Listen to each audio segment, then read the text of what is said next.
There is not one but two countries that are witnessing mass protests. The demonstrations are being carried out in support of the European Union, and at the epicenter of these movements are the countries of Romania and Georgia.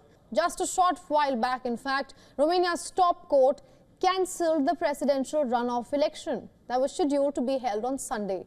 The statement read, and I'm quoting, "The court has decided to annul the entire electoral process for the election of the president of Romania to ensure the correctness and legality of the electoral process."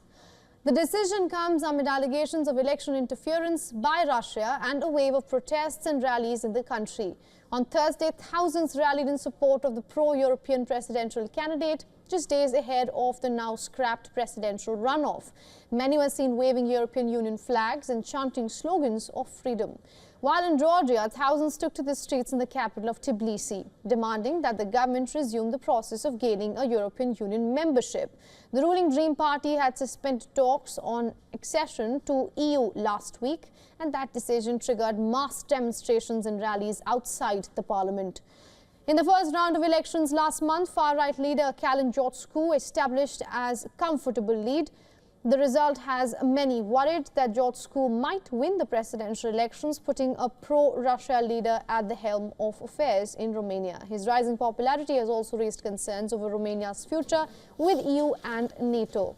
But with elections now scrapped, political uncertainty has increased for the country. Over in Georgia, elections are long over, even though the opposition has been contesting the result for weeks. The ruling party continues to make waves. Leaders from several opposition parties are actively involved in the pro-EU protests, which have entered the second week. Protesting here that there's these people who declared themselves as the government and the parliament have basically stolen elections and hijacked our nation in favor of our occupier, Russian Federation. So basically this is an occupying regime, and we are protesting against this occupying regime.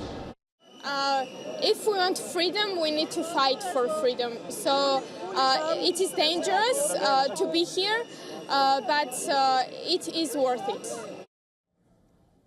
Thousands are urging the government to resume the membership process for EU after the Dream Party suspended talks till 2028. The ruling party has repeatedly been accused of being pro-Russia, and the latest stance has many opposition parties and their supporters worried about Georgia's collective identity. For a few years now, many have been batting for a more substantial European identification, and accession to EU was a step in that direction.